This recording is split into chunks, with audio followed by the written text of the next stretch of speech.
Well, here we are, fam. We are gathered here to conclude the tale of Volume 8, rewritten by myself for funsies because I am a lunatic. Genuinely, I really do find this to be a fun endeavor, and I hope you've all enjoyed this story so far, and enjoy today's conclusion. If you haven't seen part 1, I'll have it linked up in the cards and down in the description, as it will be necessary in order to know what the fuck is going on here, because it's part 2.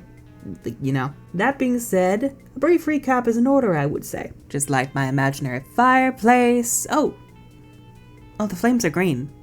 Like Ozpin green. Okay. Salem has laid siege to Atlas and Mantle, threatening to destroy the vulnerable Mantle at midnight if she isn't given the Winter Maiden, the Staff of Creation, and Ruby Rose. Of course, Ruby and her friends are still at odds with Ironwood and the Atlas military, since their plan is to have Atlas leave the rest of Remnant behind. Ruby's group focuses on finishing the old Amity plan to warn Remnant and ask for help, while Yang's group is focused on defending Mantle. Yang's group, however, winds up being captured and imprisoned by the Aesops, while Ruby's group is left to defend Mantle against Salem's army and an enraged Cinder. As it stands, Cinder is presumably dead, while Mantle lies ruined by a literal river of grim. Penny is nearly hacked by Watts earlier that night, and so CL and Winter are both heading to the dust mine now, beneath Amity to retrieve her, while Ruby's group, including Emerald and Neo, goes to find a way to get Mantle citizens in the crater out of harm's way before freeing their friends and facing off with Salem. Now, without further ado, let the shit show commence.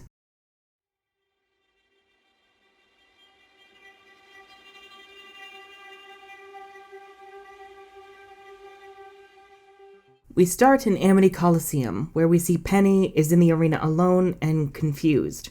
She looks to the night sky, but finds no moon or stars, nor even a sky. All around the Coliseum is a black void, and everything within is lit with a sickly green tint. She calls out for her friends. Her voice rings out all around, but she gets no answer, until a familiar voice yells out in panic. Penny looks back to find her beacon self preparing to launch her swords at Pyrrha. She can't look away from the atrocity, as Pyrrha instinctively unleashes her semblance, entangling old Penny in the strings of her own swords and ripping her apart. Tastefully, of course. This is all done like, how we did it before. A lot of silhouettes, colorful. I'd rather not show it in all its gruesome detail. Penny is horrified, of course, but it gets worse when the old Penny, with a warped voice, begins to speak as her eyes go red.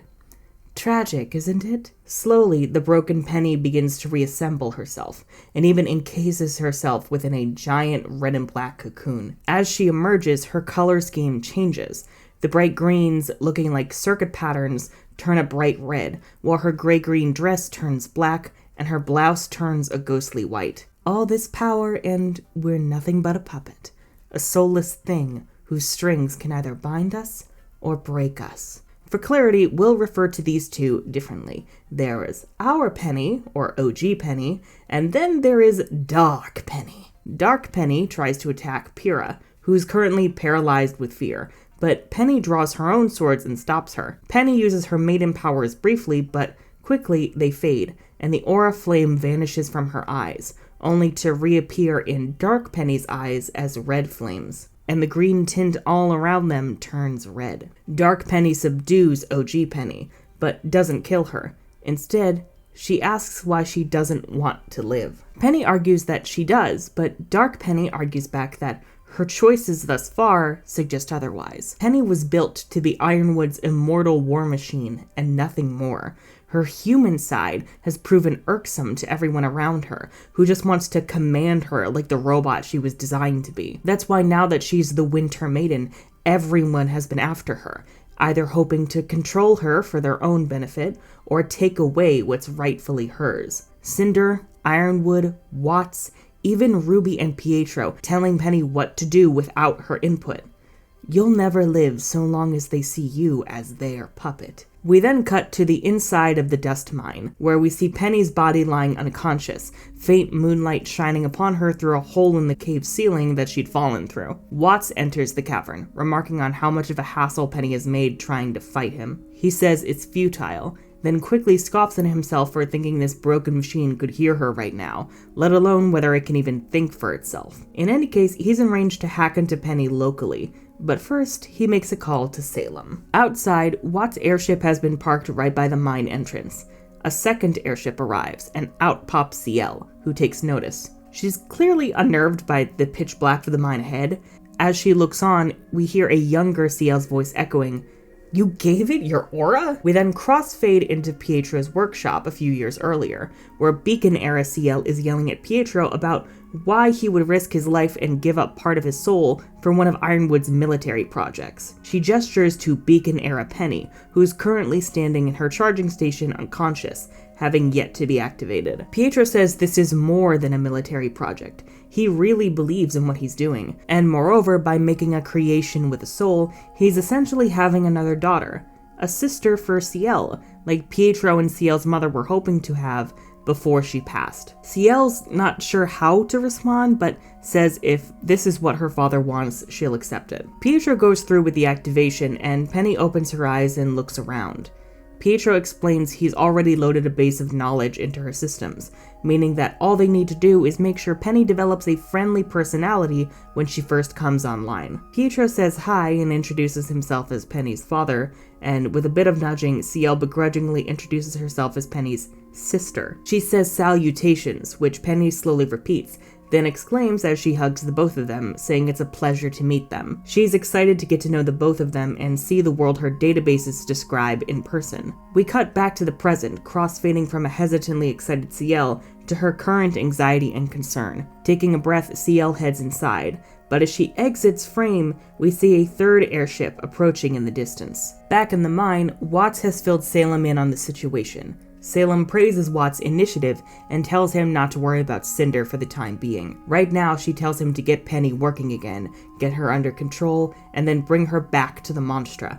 Watt says he could retrieve the staff on Salem's behalf, but Salem cuts him off, demanding he not go anywhere near Atlas. She's given her ultimatum, and attempting to take the staff ahead of time could risk Ironwood getting a hold of the staff to escape. Watts complies, but clearly wishes he could head back to Atlas, solely to kill Ironwood himself. He takes out his scroll and gets to work and connects to Penny's systems, but briefly pauses as he hears footsteps and rushes to hide. CL enters the cavern and spots Penny immediately. She rushes to her side, calling out to her, but gets no response. Before she can take Penny out of here, Winter's voice calls out from behind her. "I'm afraid I can't let you take her." Winter is here on Ironwood's orders, and she won't be leaving without the Maiden Power, one way or another. She assumes Weiss and her friends must be here as well, though CL says right now they're busy trying to save Mantle, given Ironwood's officially given up on them, which Winter finds interesting. CL says that as Penny's older sister, it's her job to protect her at all costs. That's something Winter should understand well, not that she's shown it that much recently. They clash, all the while Watt stays hidden, fiddling with his scroll. During the fight, Winter mentions Watt's escaping from prison, and when she mentions the third airship outside, she rushes to guard CL from an unseen attack. Watts has booted Penny up, and now she's combat ready with yellow eyes. Winter and CL team up against the hacked Penny, but Winter realizes Watts must be controlling her locally. She quickly spots him hiding behind a rock. Throwing an attack his way, he flees into one of the tunnels, and Winter tells CL to get through to Penny while she goes after Watts. Penny stops for a bit, but her eyes quickly go from yellow to red, and she resumes her attack against CL. Watts makes it outside and rushes for his airship, but Winter heads him off with an Ursa Major summon. She shides him on his conniving nature, always lurking in the shadows, hoping his machines will do all the real work for him, which fits as Watts tries to continually find cover in all the nearby machinery as he shoots at Winter. Watts decides to play along, telling her not to forget about gullible fools whose ambition starts and ends at a measly council seat. Watts sees a lot of himself in Winter, looking for someone above her to validate her and give her guidance. But now, he's left that need behind, and thinks it's a shame Winter won't live long enough to discover the same thing. During this encounter, he notes Amity flying above, then gets an idea. Winter manages to catch up with Watts, but Watts confuses her a bit, as he mentions how impressive the Colosseum's systems are. The biomes, the dust integrations, and most certainly, the generators harnessing the gravity dust power to keep it afloat. Penny still has access to Amity's systems, so It would be a shame if someone had turned them off. Winter grabs Watt's scroll, but it's too late. He had already disabled the anti-gravity generators during their fight, and Amity is starting to fall. After swiping back his scroll, Watts runs for his airship, while Winter rushes back inside to get CL and Penny. In the mine, CL is trying to subdue Dark Penny without hurting her. Dark Penny says she refuses to be controlled, and when CL says she's just trying to help, Dark Penny claims that's what everyone says to get their foot in the door. We briefly cut into Penny's mindscape, where Penny is trying to break free from Dark Penny's strings and can hear CL. She tries to call out to her sister, but Dark Penny is too strong for her to overcome. Things take a turn, though, as the mindscape shifts from a red tint to yellow, and Dark Penny seems to lose control as she's entangled in strings as well. They look up to see Watt's infamous logo hovering over the Colosseum. Out in the real world, Winter warns them both that Amity is falling and that they need to leave immediately. The hacked Penny tries to flee, but CL stops her, and Winter tries to get through to her, saying that she has to fight back. She's the protector of Mantle, and right now they all need her, and moreover, she's the Winter Maiden. Freya chose her and trusted her with the title and power. She's a guardian with a soul, and she can't just let herself be commanded by a cretin like Watts. Penny closes her eyes and says, "You're right." Unfortunately, she opens them to reveal red eyes, then knocks both Winter and CL back and flies through the hole in the ceiling. Winter and CL are in shock, but Winter grabs CL and says that they need to get out of here. As they make it towards the exit, Winter uses time dilation to speed themselves up, but they don't have time to enter the airship. Instead, Winter encapsulates them both in an ice sphere, but we don't witness their fates as the camera refocuses on Amity falling onto the mine. The impact causes a rainbow-colored dust explosion. The tremors are felt all the way in the Mantle crater, while the explosion is visible from Atlas as Ironwood spots it in the distance. He immediately tries to call Winter, but gets nothing. Blake, Yang, and Jean see it from the military prison, while Ruby's group witnesses it from the airship on their way to Schnee Manor. Everyone is in shock, and the fates of CL, Winter, and Penny are unbeknownst to them all. Watt sees this from his airship out in the tundra.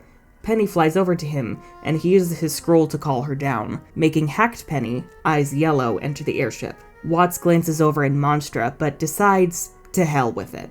They're headed to Atlas to get the staff, but more importantly, to kill Ironwood. He asks if Penny understands, but she doesn't reply.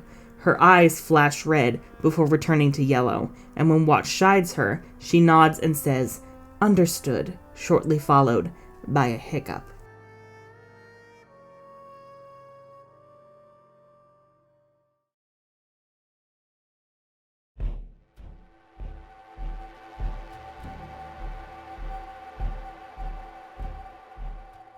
We begin at Schnee Manor, where Ruby's group has arrived. To recap, because there's a lot of people, it's Ruby, Weiss, Emerald, Neo, Mama and Papa Schnee, Whitley, Klein, Maria, and Pietro. My god. Everyone's still a bit shaken up having seen Amity fall in the distance. They've tried calling CL, but have had no luck. Pietro is clearly worried sick, but Maria says their girls are tough and can handle themselves, and worrying about them won't do anyone any good. Everyone agrees, and they decide to focus on the next steps of saving the people of Mantle. Though as they head inside, the silhouette of a large dog sits on the wall, closing off the manor in the distance. Once inside, Neo reminds them of their goal to break Yang and the others out, anxious to get a crack at Salem afterwards. Weiss, however, insists she go with her family and Pietro up to Jacques' study, just to make sure Ironwood hasn't left any soldiers or robots nearby to keep an eye on the place. With that, they head upstairs while Ruby, Emerald, Neo, and Maria wait in the foyer. Weiss' group makes it safely to Jacques' study, where they access his computer. He admittedly isn't sure on the technical details of the plan, but says that they should be able to activate all the SDC drones from here and get them ready to pilot the freighters in the hangar down to Mantle. That's where Pietro comes in, with some help from Whitley in navigating where Jacques keeps specific files. Whitley had to help Jacques set up a new computer, given Jacques has never been all that great with software. Weiss takes a jab that It's almost as if Jacques himself is incompetent and only reaped the fortune the company makes by leeching it from the employees he exploits. Willow tells Weiss not to pick a fight right now while Jacques remains silent. Willow looks at one of the portraits of Jacques without his hair dyed and jokes about how she's surprised all the stress hasn't made his hair go naturally white already. Jacques nervously laughs, then Willow points to another picture on one of the shelves, a family photo from one of their summer vacations to Argus when the kids were young. Willie remembers the extravagant dinner parties their father would take them to, and so does Weiss, meeting all of Jacques' business partners who were happy to meet his family as the potential heirs to his fortune. Weiss also remembers at one of those parties, she was asked to sing for all the guests. During her performance, she couldn't reach one of the high notes, which then caused her to stutter before she resumed singing, which noticeably annoyed Jacques. Once they got home, Jacques lectured her on the importance of perfection. You can never let the world see you fail, or else it could throw all the hard work he's put into making them respected into jeopardy. Weiss cried that night, and though they all had separate rooms, both Winter and Whitley came to keep her company. Jacques tries to speak, but Weiss shuts him down immediately and says that she should be leaving since everything seems fine. Klein shoots dagger eyes at Jacques, then goes after Weiss, while Jacques just stands there dazed. Back in the foyer, Ruby's group is trying to kill time, by which I mean Maria is telling them a story of one of her adventures as the Grim Reaper, though it's clear none of the girls are entertained. Neo uses her semblance to take a jab at one of the clearly exaggerated details of the story to make fun of Maria, and Emerald suggests they check on Weiss. Maria says she's surprised they're so gung-ho about fighting Salem, and Ruby agrees. Emerald's not sure why Ruby is so hesitant. From what she saw, her silver eyes wrecked Cinder's shit and left her a shell of her old self. Why shouldn't the same apply to Salem? Ruby says it's a long story, but it's not just Salem she's worried about. It's that she still has Oscar, and she might even have Crow given he went to save him. Emerald and Neo confirmed that they left before they could see if Crow got to Monstra, but last they knew, Oscar was being kept safe so Salem could get information out of him. Ruby also asks about the Grim that took Oscar, the one that looked like a dog. Emerald and Neo aren't sure, but it's some sort of experiment Salem created that was able to even give Cinder a run for her money. And Ruby doesn't exactly assuage their fears when she admits her silver eyes couldn't destroy it. Something else Emerald says bothers everyone. She's able to sense other people's presence through her semblance, given it entails her manipulating their perceptions and essentially hacking into their minds. With Grimm, there usually isn't a mind to manipulate, but that seemed to be different whenever she was around the Hound. Right then, a huge crash echoes from outside. They rush to check and find their airship has been crushed, but they can't see any culprits nearby. Ruby's worried about it potentially being Cinder, though when Emerald reminds her about the Grim River, Ruby reminds Emerald that Cinder has survived what should have been certain death before. Over in the training hall, Weiss is looking around the place, remembering her father's words. She said over and over she'd wanted to go to Beacon to become a huntress like her grandfather, and Jacques relented on one condition. If she could defeat a special possession-type Grim he'd procured, he'd allow her to attend Beacon. During this, we flash to the White Trailer, with Weiss battling the Armagigas and getting her scar. Klein enters the hall, saying he's not surprised Weiss came here. This place was often her refuge, where she spent entire days honing her skills and mastering her semblance to vent her frustrations. In his time working for the family, he's noticed where each Schnee creates their haven. For Weiss and Winter, it was the training hall. For Whitley, it's the library. For Jacques, his study, and for Willow, the garden. Weiss remarks how the Schnee Manor never truly felt like a home, but a prison. Whenever Ruby and Yang would talk about growing up on Patch, she would be envious of the comfort they'd always felt there. And though Weiss has said before she's trying to help fight for Atlas as her home, she can't help but wonder whether she even has a true home, or what the word even means to her anymore. Jacques agrees to some extent, especially given with his fall from grace and the current crisis on Atlas' doorstep. It really cements how cold and lonely the halls of this manor are. As he enters, Weiss doesn't even look his way, while Klein tells Jacques he's done enough harm. Jacques says he'd like a moment to talk to Weiss alone, if that's okay with her. And after a moment, Weiss says, Fine. Klein nods, saying he'll be right outside if Weiss needs him, and Weiss thanks him. Still, Weiss doesn't turn to face Jacques, instead looking ahead at the Schnee emblem at the end of the hall. After a moment, Jacques says Weiss has every right to hate him. When he married Willow, he did once care for her, but his main priority was turning the Schnee name into an empire. He didn't much care for what his actions did to the people around him, much less to the employees so far down the chain of command, but he believed if he could build a life of luxury for himself and his immediate family, that would be enough. But it never was enough. Whenever the company hit a milestone, he doubled down on hitting the next one, never once considering the fact he'd built their cushy life on a mountain of corpses. Figurative and literal. Because of this, he viewed Winter and Weiss leaving and forsaking the wealth and influence he'd handed to them as a betrayal. It's only now he sees that, in his greed, he's done nothing but destroy the family he'd built his brand on.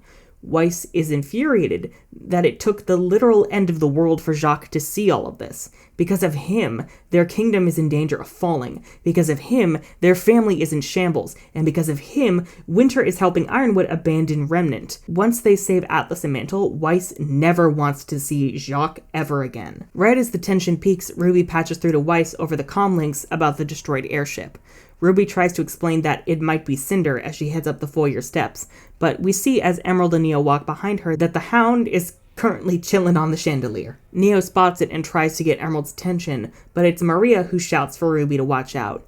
RWBY turns, and immediately the Hound sprouts its wings and lunges, knocking her through the window and out into the garden from the Weiss character short. Disturbed, Weiss tells Jacques and Klein to go back to the study while she handles this. Back at the study, the others hear the commotion in the distance. Weiss calls Willow and warns her about a Grimm in the manor. Overhearing, Whitley rushes to go find Weiss and Jacques, against Willow's protests. Maria rushes to the study and tells Willow to go after Whitley while she stays with Pietro. RWBY battles the Hound out in the garden, and Emerald and Neo join in, but the Hound is able to adapt to their fighting styles very quickly. Emerald tries using hallucinations on the Hound, but it doesn't work. Instead, both she and the Hound seem to experience a sharp mental pain, with Emerald hearing a girl screaming for her brother. Weiss arrives on the scene with a summon, and when the Hound notices the tides turning, it notices Whitley peering through the door and has an idea. The Hound barges through them all and grabs Whitley. Weiss tries to protect him, only to be disarmed and grabbed as well. The siblings held hostage as Jacques, Willow, and Klein arrive on the scene. As the Hound's neck twitches, it speaks. The silver-eyed girl, now. Instinctively, RWBY tries to focus to use her eyes, but the Hound says no, as it squeezes Weiss and Whitley tighter while they cry out in pain. At getting the message, RWBY stops and puts down Crescent Rose. Gesturing to Emerald and Neo, they drop their weapons too. But Jacques gets an idea, pointing to Mirrodnaster on the ground nearby to Willow and Klein. RWBY slowly approaches the Hound, but right before the Hound can act, Jacques stabs it from behind with Mirrodnaster. It drops Whitley and Weiss, and right away, RWBY uses her semblance to pick them both up and get them away from the Hound. Klein and Willow rush to check on Weiss and Whitley, but everyone's attention is redirected to the Hound as it corners Jacques. Jacques tries to defend himself, flailing Mirrodnaster to and fro, only for the Hound to knock it from his hands and claw at his chest. He falls over, but the Hound then grabs him in its teeth and tosses him into the fountain. Everyone is horrified. Knowing the Hound will be after her again, RWBY grabs Crescent Rose and gets his attention, luring it back into the manor as Emerald and Neo follow. Willow and Whitley run to the fountain, while Klein sits with Weiss as she sits there dazed. Klein asks Weiss if she's okay, but Weiss doesn't respond. We hear Whitley crying in the distance, and Weiss looks over, seeing Willow and Whitley sitting in the fountain, obscuring her view of Jacques. Klein says Weiss doesn't have to see him if she doesn't want to, though when Weiss says she knows, she takes a breath and stands. And holding her hand, Klein walks her over to the fountain, where we see Jacques bleeding heavily, the water turning red. Weiss and Jacques lock eyes, but they're both silent. Weakly, Jacques apologizes for never being the father his children needed, or the loving husband he deceived Willow into believing he was. He tells Whitley not to be like him, that wealth and power mean nothing if you drive away people you can share it with, and he asks Weiss to look out for them both from here on. And finally, Jacques asks Weiss to pass on his apology to Winter. He's certain she'll be happy to hear he's gone, and as he closes his eyes, Klein checks his pulse. Jacques is gone. Whitley and Willow break into tears, but Weiss is still in shock. She breathes heavily and staggers a bit. A tear rolls down her cheek as she clenches her fists, and she picks up Mirnaster as a cold wind swirls all around them. Weiss looks back to the manor, and a glyph appears behind her. But it's not the usual Schnee emblem. It's the new emblem, as seen in Ainley's concept art for Weiss Atlas look that never made it into the show. Yes, we're pretending it's part of her design. We're doing this. Weiss' semblance is evolving right now. And part of this includes an idea my friend Maxwell Media Inc. had of Weiss donning attributes from her summons. Apparently, this is something a lot of people in the fandom have been hoping for, including knight armor and the knight sword extending out from Mirnaster, but Max also suggested nevermore wings to help Weiss fly. With that, she tells Klein to keep an eye on Willow and Whitley before she takes off for the manor to help her friends. We cut back inside where Ruby rushes inside the art gallery, then quickly hides before the Hound enters and starts sniffing around to find her. Emerald distracts the Hound for a bit, while Neo approaches Ruby with an idea.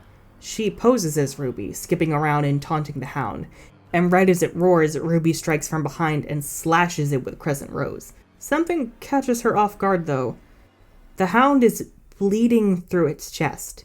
It isn't ichor, it's human blood. Ruby's in shock, but before the Hound can attack her, Weiss barges in and sends the Hound flying through the wall, all the way into the training hall. The fight continues, and we see Weiss showing off her newly evolved semblance. It gives Weiss more strength in combat, but her ability to create glyphs and even summons becomes faster. I imagine we'd also be taking some notes from the 30 Days Angel trailer, which, if you haven't seen, is a phenomenal fan animation by Tommy Lau 74, God, I hope I'm saying that right, showcasing Weiss battling against Tommy's original character, Angel.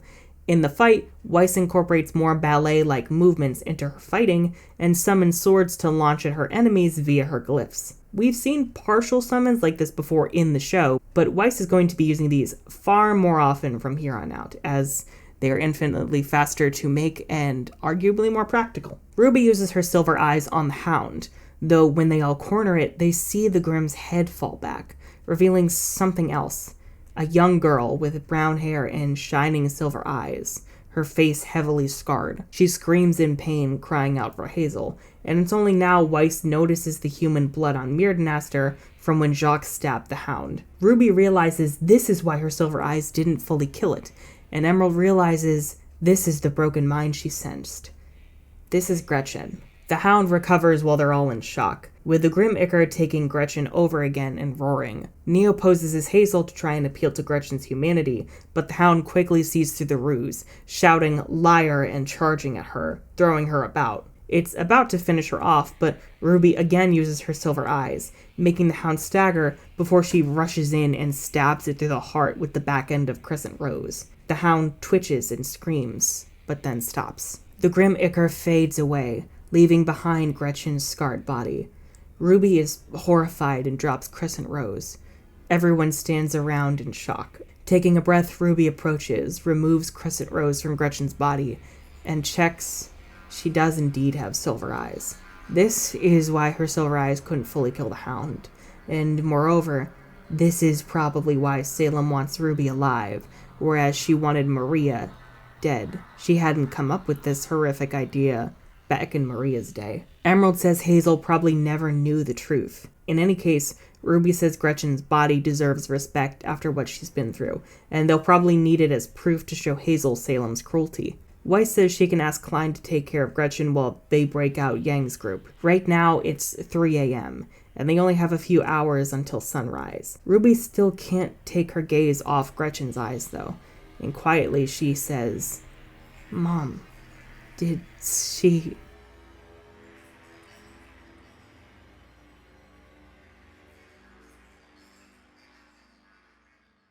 This is a bit of an interlude. I don't have anything to say about the story, actually. It's just, if you hear a loud noise, that's because the laundry room is on the other side of my bedroom. Laundry day. Yeah. But, I need to record now. So, if you hear that, that is my laundry. Now, where were we?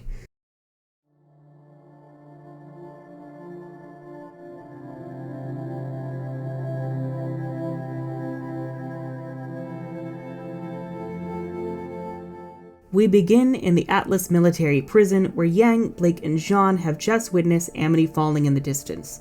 Though they think Ruby and Weiss are probably in Mantle, for all they know everyone else was hiding out on Amity, and so they all sit back in shock. Yang bangs the glass with her fist, muttering, "Damn it, Ruby." Jean tries to focus on the silver lining. They saw the message go out themselves, but Blake reminds him that it was cut off immediately, and Yang asserts that they have no idea who may still have been in the Coliseum as it fell. She's frustrated as there's no way out, and they're getting closer and closer to sunrise, when Salem will attack in full force, and they're powerless to do anything about it. Blake looks down in horror at the ruined mantle far below, but she vows to do something about it. Recalling how her semblance can seemingly make her vanish, Blake thinks that there's a chance it might get her past the barrier of her cell. Yang tells her not to, as she knows there's a chance they won't get her back, but they don't really have any other options right now. Tuning out Yang's pleas, Blake focuses on any negative memory that she'd previously tried to repress. All the self-loathing from over the years, her fights with her friends, her turmoil over leaving her parents, and when she opens her eyes, she's fallen fully into shadows. The plan seems to work as Blake steps out of her cell, but the others can't see her, and she can only see them as silhouettes. She tries to focus to return to normal, but she can't. Then, a chilling voice echoes, "So much for your promise." She turns to see a shadowy version of herself, with red eyes closing in on her. Blake's inner demon has finally asserted itself. Meanwhile, Ironwood is panicking in his office, desperately trying to get in contact with Winter to no avail. As far as he, Ren, and the Aesops know, Winter has failed, and maybe even died as Amity fell, and Penny could be dead too. There's hardly any time left, and if Penny and Winter are both dead, there's no way to tell where the Winter Maiden power could have gone. The Aesops suggest they head to the explosion site in order to search for Winter, and half-heartedly, Ironwood approves of the mission. They head off to prepare while Ren goes to check to see, in the event Penny has died, whether the Maiden power has gone to Blake or Yang. But no matter what, Ironwood is clearly losing hope, and Ren and Marrow specifically aren't so sure about his plan anymore. Over in the hospital wing, Nora is almost fully recovered, but is still tied down to the bed. She is done waiting, and as she glances over at the heart monitor, she gets an idea. Lying back, she closes her eyes and holds her breath. Eventually, the alarm on the monitor goes off. Doctors and nurses run in, and one grabs the defibrillators to help Nora, which she was hoping for. Using the electrical charge from the defibrillators, Nora is able to reawaken and unleash a small shockwave, pushing everyone back and freeing herself. She's still a bit shaken up, but she doesn't waste any time before she dashes out of the room to find her weapon. As she runs by, Clover, who's lying in another room, takes notice. Unfortunately for Nora, one of the doctors notifies security. The Aesops hear it on their comlinks, deciding to quickly subdue her before she can cause trouble. Ren hears this too, but right now he's focused on his own mission. He knocks out the guards in the prison's control room, then deactivates the cell's hard light barriers. Yang and Jean are freed, but they quickly discover Blake is gone, and Yang knows what this means. Ren leaps down and apologizes for his turn as he hands them their weapons, but right now they need to help Nora and decide their next step.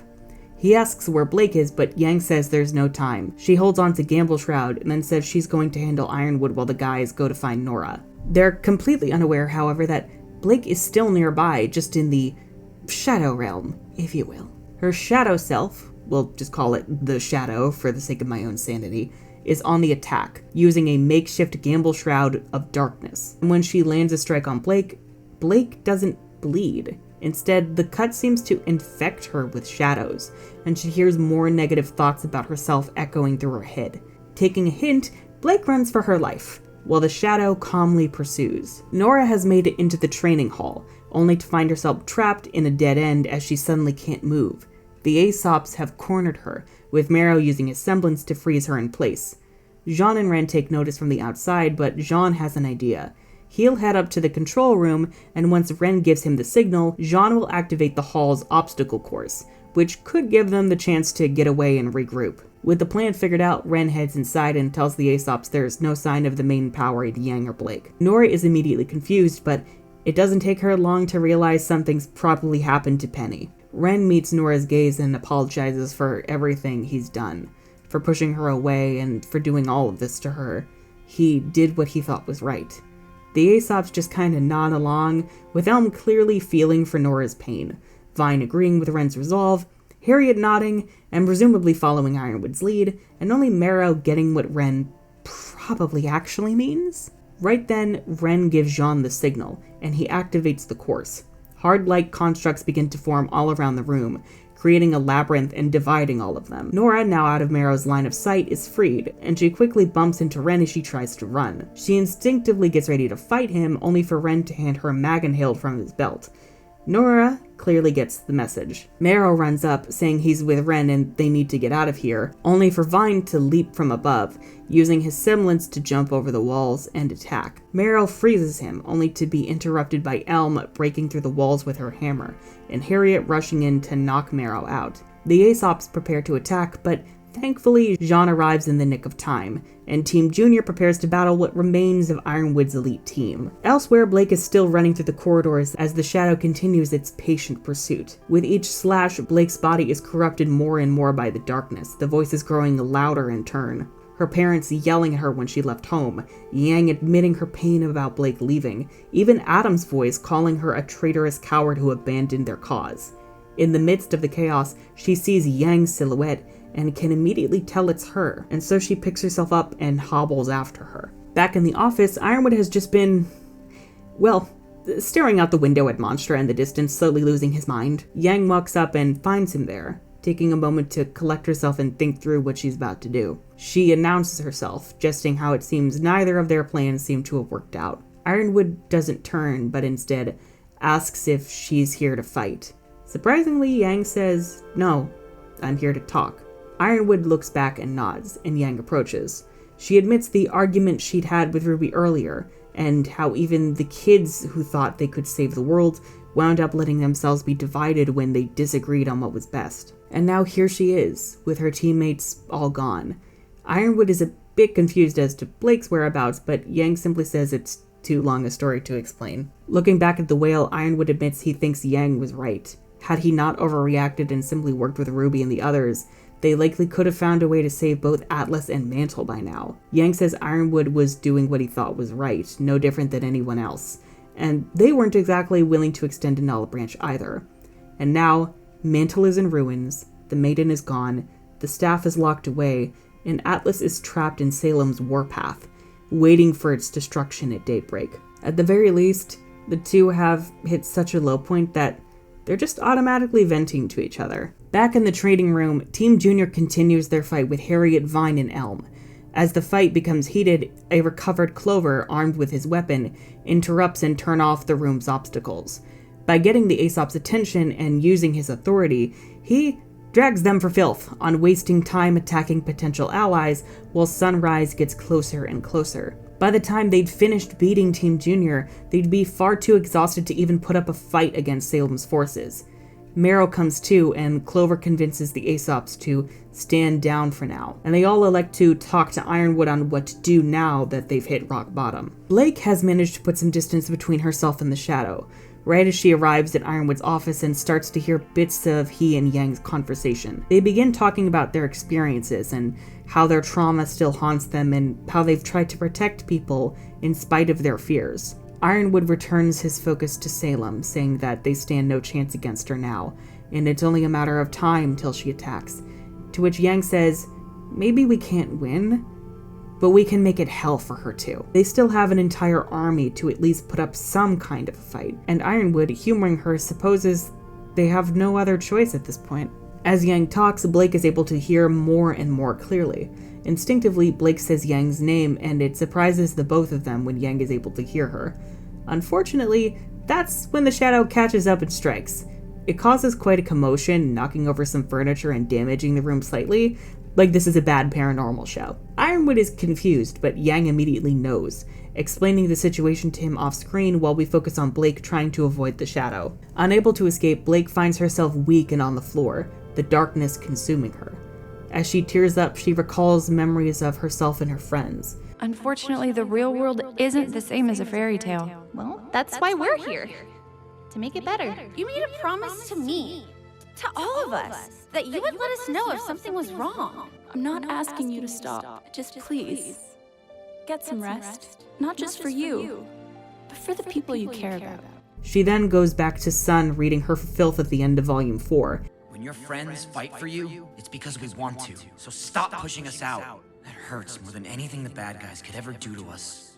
And realizes that this is no time to let herself wallow in angst. Slowly, Blake picks herself back up, the darkness receding. She steps towards the shadow, staring right into its eyes. She's through hiding in the shadows and letting them hold her back. Now, her shadows are going to help her protect the people she loves. She holds out her hand, and when the shadow takes it, Blake absorbs the shadow into herself, then opens her eyes to find herself back to normal. Yang runs up to hug her, and Blake apologizes for everything and says a long-awaited, "I love you too," followed by the long-awaited bee kiss, because they're just thankful to be alive. Yang says it was worth the wait, to which Blake replies, we could have done it way sooner if we weren't such cowards, and Yang chuckles. They turn to Ironwood, and Blake apologizes for telling Robin about Amity without Ironwood's permission. As everyone makes up, Clover and the others arrive on the scene, only to go quiet and look past them. Everyone looks to the window where a yellow-eyed Penny is just floating outside, staring in, swords drawn. She releases her signature laser blast, which consumes the screen, before it cuts to black.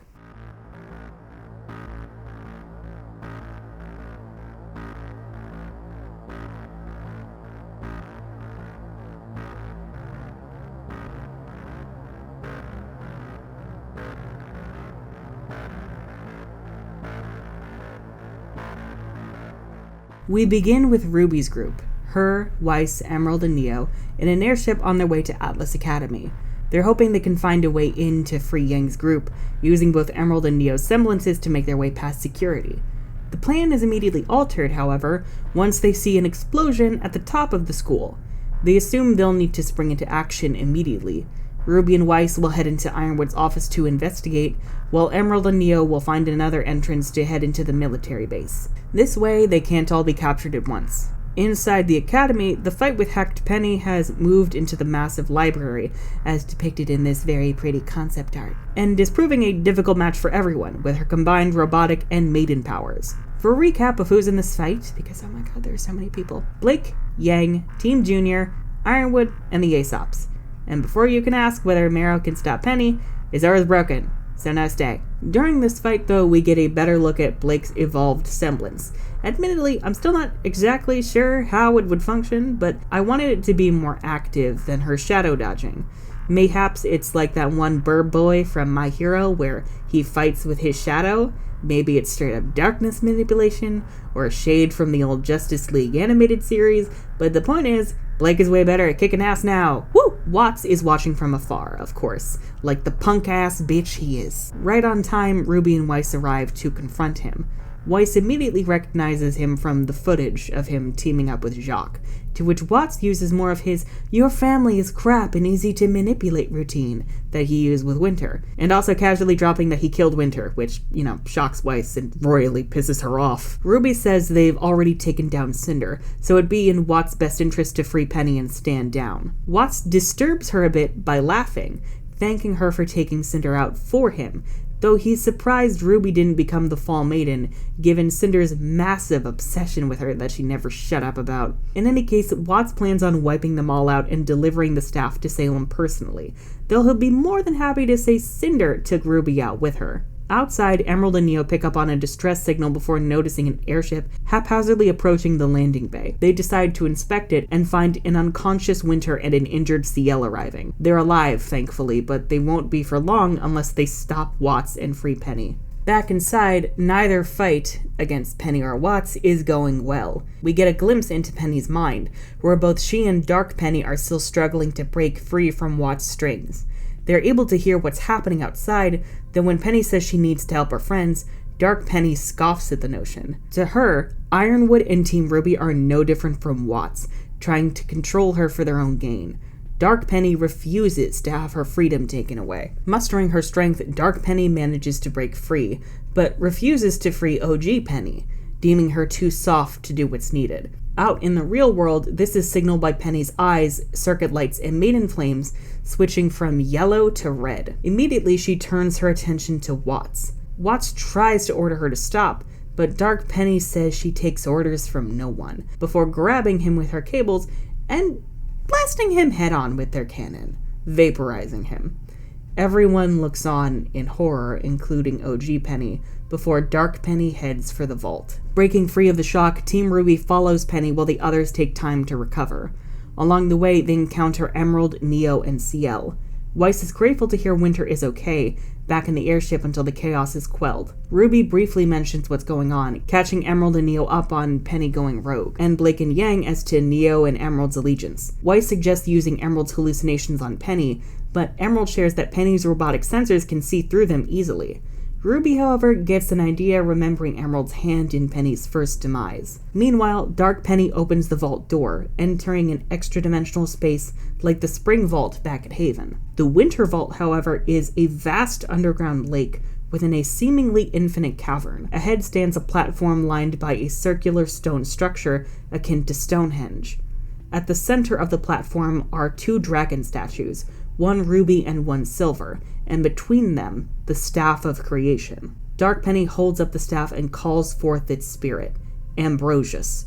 Ambrosius hasn't been summoned in decades, though to him, it feels like the standard 7 to 8 hour sleep. Before Dark Penny can speak, Ambrosius runs through the rules of his power. No bringing people back from the dead or conjuring up new life or souls out of nowhere, and only one creation can exist at a time. AKA, whenever Dark Penny says what she wants, Atlas, well, according to Ambrosius, it's fairly obvious. He always knew the floating city was a terrible idea, but he never said he had to compensate for his users' mistakes or oversights. But when he asks Dark Penny what she wants, she isn't quite sure.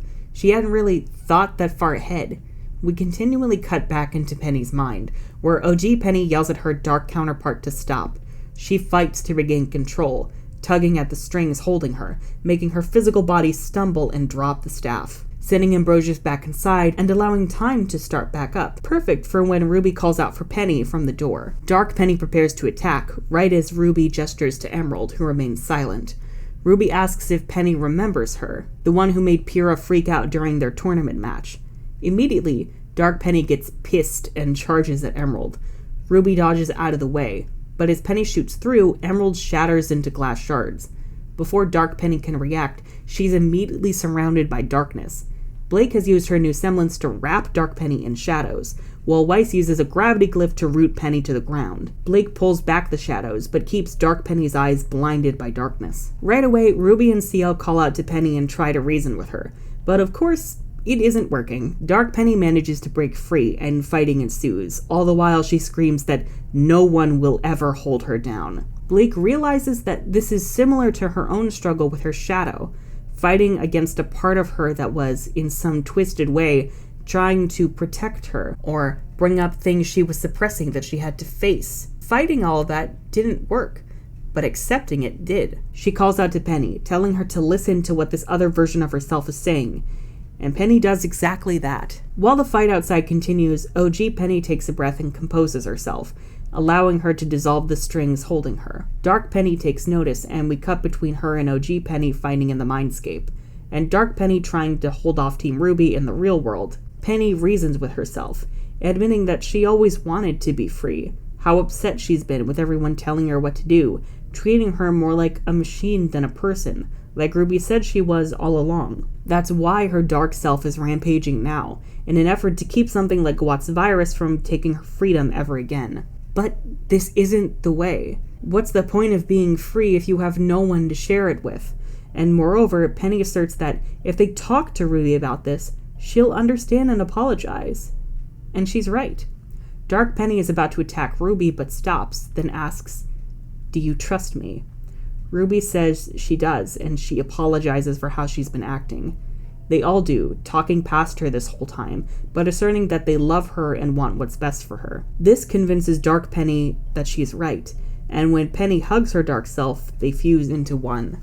In the real world, Penny's eyes and circuits return to their usual green.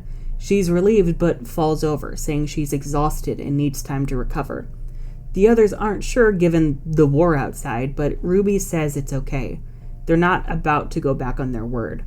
And they'll be right here for Penny when she wakes up again. And so Penny goes into rest mode to recover from all the chaos, and to make sure her systems are in order after purging the virus. Though everyone is happy Penny is okay, the vault is still open, and the only person who could close it back up can't. And before they can even decide what to do next, the entire vault shakes, and they hear what sounds like thunder crashing all around them.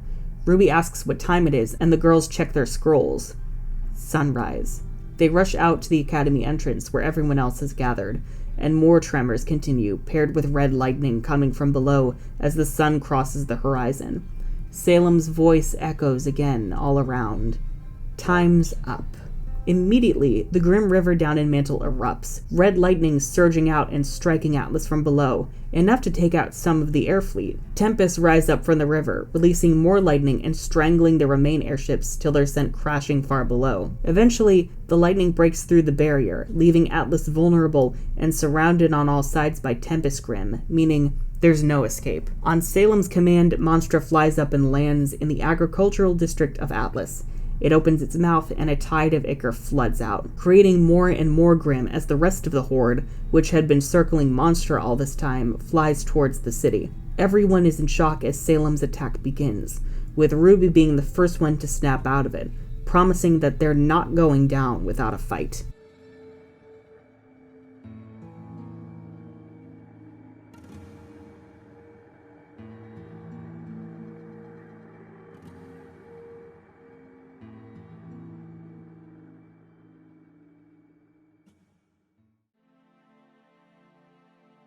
As Salem begins her siege, we begin the chapter on Monstra in Oscar and Crow's cell.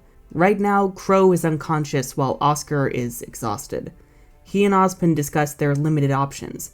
Oscar is currently too weak to use magic, and as Ozpin reminds him, that risks their souls permanently merging. Still, Oscar presses Ozpin as to whether there's something that could help turn the tides, and Ozpin admits that his cane has an old spell inscribed upon it that acts as a sort of bomb of light, and it could potentially destroy Salem and her army, buying them a day at most before she starts to reform. But even if they were to use it, that risks losing Oscar's soul. Crow starts to stir, telling Oscar that whatever he's thinking of, to forget it. He apologizes for not being able to get Oscar out of here, and for how he's acted since Mistral, always talking past Oscar because he only cared about Ozpin, only to take his anger and hostility out on Oscar when learning the truth. Oscar accepts the apology, and Crow then asks if he can talk to Ozpin for a minute. Hesitantly, Ozpin agrees and takes over. Crow apologizes to Ozpin as well.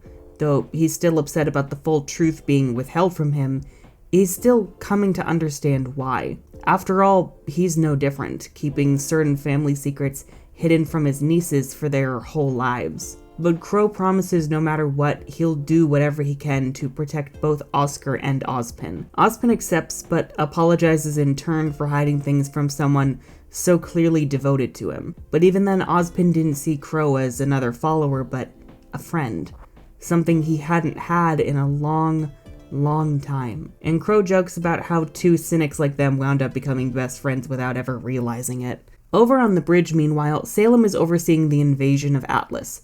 Her grim forces are virtually infinite, with new waves being sent out before the first ones can even be wiped out. It's only a matter of time before the Atlas military is overwhelmed and the kingdom is theirs. But to ensure her victory, she instructs Hazel, Tyrion, and Mercury to take an airship directly to Atlas Academy to assess the situation, eliminate Ironwood and any of his allies, and secure the Winter Maiden and the staff. And also see if RWBY is there by any chance. Hazel is clearly a bit shaken up at the destruction unfolding before him, and even Mercury isn't sure how to feel.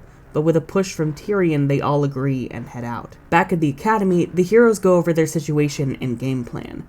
As of right now, the air fleet, along with the SDC freighters that were headed to save Mantle citizens, are out of commission, leaving what remains of the military out on the front lines holding back the Grim Horde, and smaller aircrafts all around the academy to handle aerial Grim. The vault door is still open, leaving the staff vulnerable, while Penny remains unconscious with a recovering Ciel and Winter in the infirmary. Pietro's group is still at Schnee Manor, which hopefully shouldn't be a target for the Grim right now, and all of Atlas citizens are thankfully protected by the barriers and defense systems still intact around the subways. The military should be able to handle most of the Grim for now, while Atlas Academy students and hunters can handle Grim who reach the city or get close to the academy. Ruby says she and her team can handle Salem. Everyone else isn't sure, but Ruby asserts that her silver eyes can take out Grim. Even if they can't kill Salem, they can take her out for a while and buy themselves time. Not to mention, Oscar is still inside Monstra, meaning if they find him, they can ask Ozpin for advice.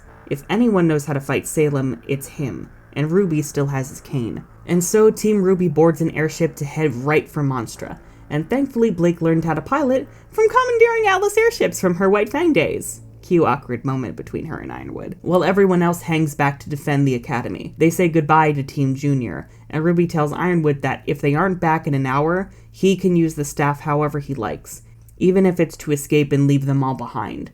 Ironwood is surprised by this level of trust, but before he can answer, Team RWBY heads out. Afterwards, Emerald and Neo have explained their situation a bit more to Team Junior to ensure they're all on the same page. And that also includes the fate and identity of the Hound. Of course, they all know of Hazel's motivating factor by now, and Nora specifically is horrified. She figures Hazel probably doesn't even know what Salem had done to his sister all this time. Jean is especially worried, as if Salem has wanted Ruby alive this whole time, Gretchen being turned into a Grim abomination explains why pretty clearly. As the battle around the city rages, Ironwood notices a rogue airship headed towards the academy. Clover suggests that it could be Team RWBY returning for something, but Ironwood's instinct tells him otherwise. This is confirmed as Hazel, Tyrion, and Mercury leap out.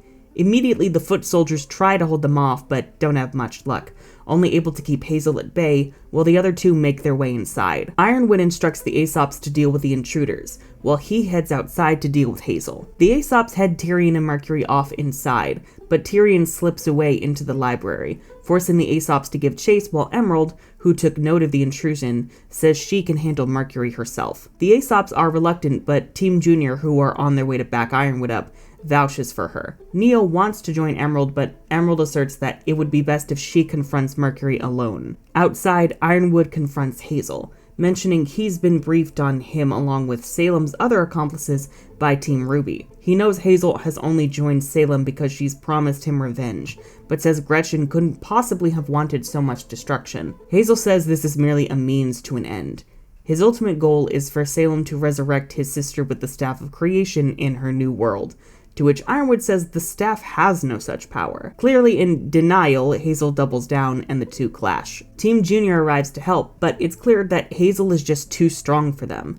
Nora figures that they have to show Hazel what Salem has really done to Gretchen, but her body is still at Schnee Manor. That's when she gets an idea, and telling Jean and Ren to keep Hazel busy, as best they can, at least, Nora runs back inside the academy. Over in the library, the Aesops briefly fight Tyrion before he gets away. Unfortunately, Tyrion uses his surroundings to his advantage by hiding amongst the bookshelves, his voice echoing around the room. Though Marrow has recovered, this makes it difficult for him to use his semblance when he can't even see where Tyrion is. Down in the vault, meanwhile, Mercury is about to enter the door when Emerald calls out from the platform below. Mercury asks if Emerald has had a change of heart after all of this, and is here to fight. But she says she's just here to talk. And humoring her, Mercury agrees and leaps down. Emerald admits Mercury was right.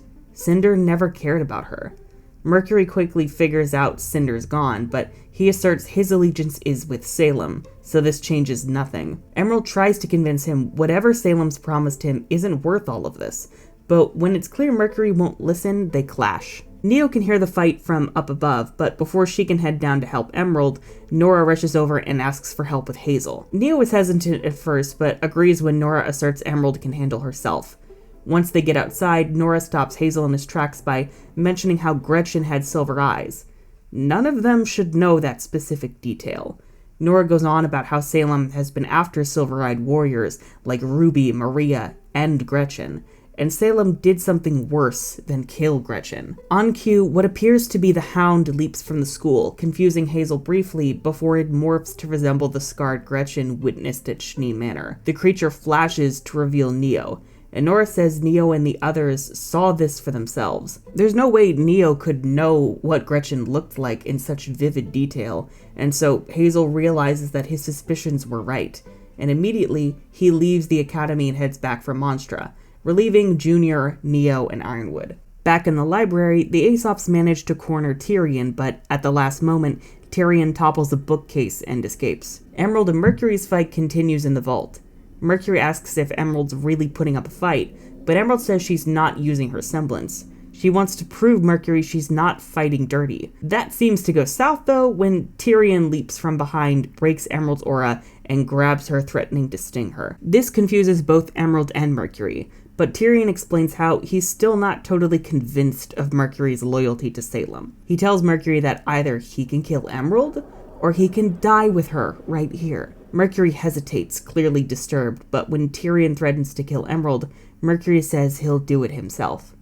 Instead, he shoots at Tyrion, forcing him back as he throws Emerald off the side of the platform. Mercury rushes to grab her hand, only for Tyrion to sting him in the back. While fighting off the pain from the sting and venom, Mercury also struggles to hold on to Emerald while fending off Tyrion's further attacks. It's then Mercury glances over at Emerald's weapons that had fallen when Tyrion attacked. Mercury tells Emerald to think fast as he lets go and uses one of his legs to kick the weapons off the platform. While Mercury now uses both hands to fend off Tyrion, Emerald grabs her weapon in the fall, using it to swing around and kick Tyrion, knocking him unconscious. Mercury jokes that he honestly found Tyrion far more annoying than Cinder before passing out, right in time for the Aesops to show up to help. Out near the agricultural district, meanwhile, Team RWBY sees the all-out war between the Atlas military and the Grimm Horde.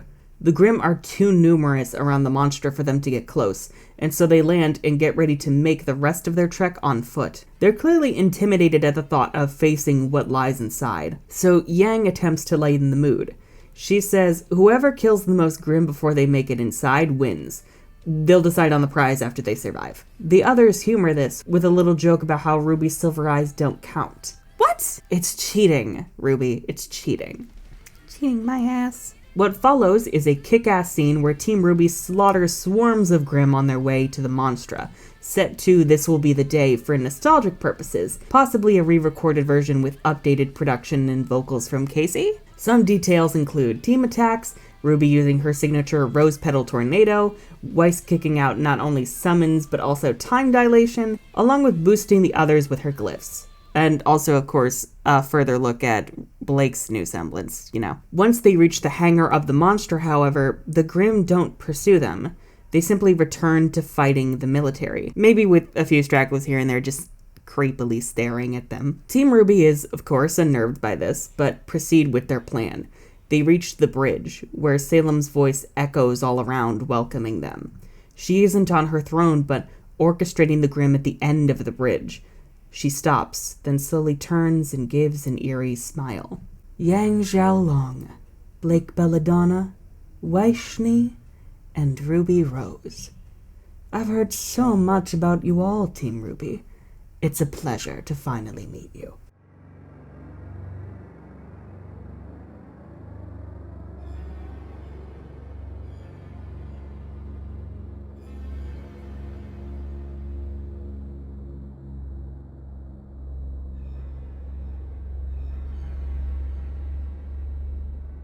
Picking up right where we left off, Team RWBY has encountered Salem on the bridge of the Monstra. She welcomes them, saying how she's been waiting to make their acquaintance for quite some time.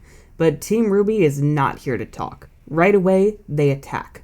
Again, I am no fight choreographer, but ideally they'll be using some team attacks and strategies to try and level the playing field against Salem's magic. They also know they can't fully kill Salem, but they can put her out of commission for a while to buy themselves time. I've also been watching a lot of Fairy Tail with my friend Max, and though I do have quite a number of issues with the show's writing, one thing I adore about it is the characters. And I mention this because I envision this being the equivalent of the main fairy tale team taking on Hades. That moment, the teamwork, it was everything. And I want Team RWBY to do that shit against Salem. Not wasting time and just unleashing their full powers right off the bat. This could also be a chance for Salem to show off some of her powers beyond basic magic. She's had thousands of years to hone her abilities, after all. For example, we see in the Volume 8 intro Salem with grim wings towering over Oscar, except in show she never has any wings. In fact, those are just the Hound's wings slapped onto her model. Or just probably behind her. I'm honestly imagining a very tiny Hound model, and then the wings are just super stretched out. But if Salem really is this grim abomination, why not have her actually able to alter her body structure and add grim mutations to aid herself in battle, like actual wings? Or even maybe some exorcist shit. She can probably do horrific things with your bones that you're not supposed to be able to, and just not feel a thing. You know what she did, your canting daughter? It's time for some Junji Ito nonsense here. During the fight, RWBY struggles to find a moment to use her silver eyes, given they require so much focus to activate. She does get the chance briefly, a bright flash burning Salem a bit, but it's not enough to use them at full force as Salem quickly attacks, forcing RWBY to dodge. Thankfully, it seems they've managed to destroy her, leaving behind a small puddle of ichor. They assume this has given them the chance to find Oscar and Crow and bail, only for Salem to quickly reform, crack her neck like this is The Exorcist, and chide the girls for being such rude guests. RWBY is terrified and remains still, while Weiss, Blake, and Yang attack again, only for Salem to easily counter and subdue them with grim hands, getting them out of the way. Salem was simply holding back to get a direct gauge of the girls' abilities, and she's admittedly impressed with them all, except RWBY. Most notably, she's disappointed in how lacking RWBY's abilities as a silver-eyed warrior are after all this time, especially as the daughter of the legendary Summer Rose. As the two face off, RWBY finds herself unable to focus to use her silver eyes. Her mind is flooded with horrific images she's seen from over the years, like Penny and Pyrrha's deaths, Roman's death, Yang losing her arm, lots of stuff we saw in the Volume 6 finale that clouded her focus. As RWBY falters, Salem casts a spell to cover RWBY's eyes with darkness, effectively blinding her and making her powers useless. Of course, things are not looking good right now, and the situation escalates as Salem mentions having other guests, one of whom was uninvited. She snaps her fingers, and as if on command, Crow and Oscar, trapped in Monstra's cartilage, are lowered from the ceiling above the throne. They cry out for RWBY, only to have their mouths covered by the cartilage, and RWBY immediately freaks out. Salem assures RWBY that no one has to die if she cooperates. To try and get RWBY's full attention, Salem begins telling the story of Summer Rose, a silver-eyed warrior that Osmond had found and transformed into a living weapon in this war. When Summer had tried to discover the real truth behind Osmond's war, she'd seen what they all saw from the Lamp of Knowledge, and tried to track down Salem and put an end to this once and for all. Summer was a valiant warrior, but dug in her heels, overlooking the reality that Salem could never die and would always regenerate, just as Team RWBY has overlooked this in the present. But Summer also helped Salem make a discovery about what she could do with silver-eyed warriors. She figures RWBY has already seen this through her hound, but RWBY screams that she's lying. Even if her mother felt she'd never let herself be corrupted by Salem, and if she was, why wasn't she here now? Salem laughs, joking about how RWBY really thinks she brought her entire army to Atlas. Many more creations remain at her castle back in the Land of Darkness, and this also means the horrifyingly large army they've had to power through now is only a fraction of Salem's full forces. Salem says that if RWBY doesn't believe her, they could always consult the lamp, to which she has it lowered from the ceiling and into her hands. All RWBY has to do is give Salem the password, and they can ask their question. RWBY pauses. The others yell at her not to comply, only to have their mouths covered as well, even giving Salem the idea to kill RWBY's friends and have her listen to their screams as incentive. Before Salem can fulfill her threat, Hazel announces himself as he enters the room. He confronts Salem, saying how she'd promised to use the Staff of Creation to resurrect Gretchen, all the while never mentioning how she'd had her own forces kill her, then transformed her into one of her grim experiments. Salem admits it's true. She'd needed to rid the world of silver-eyed warriors as a threat to herself, and using a human mind and soul as the base for a new Grimm means stronger, more adaptable Grimm that themselves cannot be killed by Silver Eyes. While Salem asserts that this is a necessary step towards her goal, she does apologize to Hazel. It's a difficult reality she'd tried to protect him from. She also emphasizes she still plans on reuniting the two in her new world. She believes that she can use the staff to bring back Gretchen before she was roped into Ozpin's schemes, before she met the grisly fate she had in this ruined world. Hazel is clearly at odds with this, then backs down and seemingly falls in line. But before Salem can resume threatening Ruby and hurting her teammates, Hazel tells her that he wants to hear Ozpin's side, and begrudgingly Salem complies, allowing Oscar to speak while still trapped. Ozpin takes over, saying he does take responsibility for Gretchen's fate. However, it was still her choice to risk her life to protect the people, and helping Salem betrays that intent. The staff could never bring her back, only a hollow, soulless imitation of life subject to the creator's whims. Salem tries to argue back, but Ozpin chews Salem out for her manipulation. Oz may have kept secrets, but his goal has always been to protect the innocent, while Salem's goal is to hurt whoever she needs to in order to fulfill her own short-sighted desires, even if they may be her own children. This really sets Salem off and chills everyone's blood. Salem says she fought the gods to bring Ozma back to life, for him, but Oz says it was actually for her.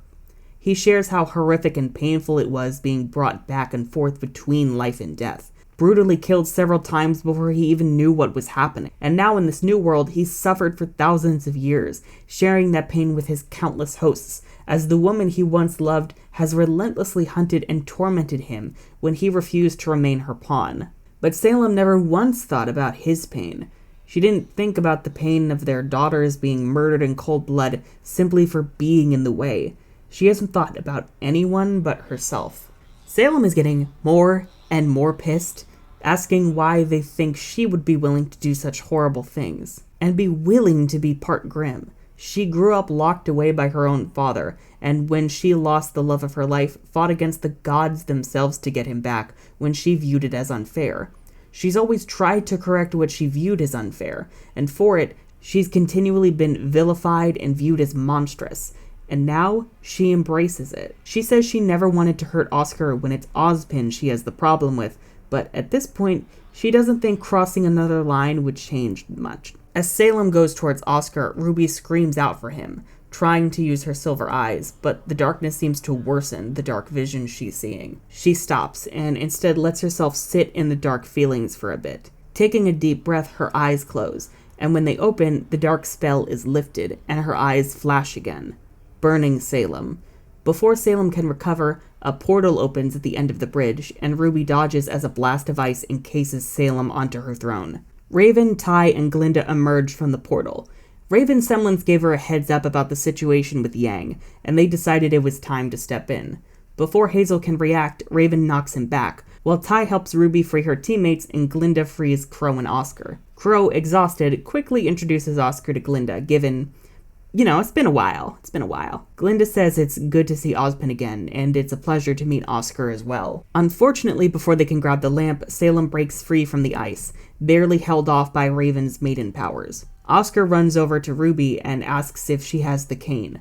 Ruby hands it to him, then asks what he plans on doing, but Oscar won't say, instead hugging her tightly and apologizing. He then runs off and begins reciting some incantation as the vine pattern on the cane glows. Ruby catches on, but Crow and Ty hold her back as she begs Oscar to stop whatever he's doing. Raven catches on as well, but is caught up in holding off Salem. Thankfully, Hazel grabs her and uses fire dust to light her up, ideally keeping her from stopping Oscar while sacrificing himself. Raven flies back to the main group, using her maiden powers to shield themselves, and Glinda and Weiss reinforce the protection, all while the others try to comfort Ruby as she cries out for Oscar. The cane unleashes a burst of light that takes over the screen, and Unraveled by OK Goodnight plays as we cut across Atlas to show everyone's reactions. The light encompasses everything, destroying all the Grimm currently rampaging. As the light fades, we see the ruins of Monstra on the side of Atlas, its darkness slowly decaying in the sunlight. Ruby's group has survived and sits in the wreckage of the scene. Salem has seemingly been destroyed, while all that remains of Hazel are ashes and dust crystal remnants. Quickly, Ruby finds Oscar nearby, covered in dirt but mostly unscathed. While the lamp of knowledge is intact, the long memory has been completely destroyed by the spell. As he awakens, it's Ozpin talking, as he asks if everyone is okay. Ruby asks where Oscar is, to which Ozpin remains silent, and Ruby starts to cry while everyone else appears sullen.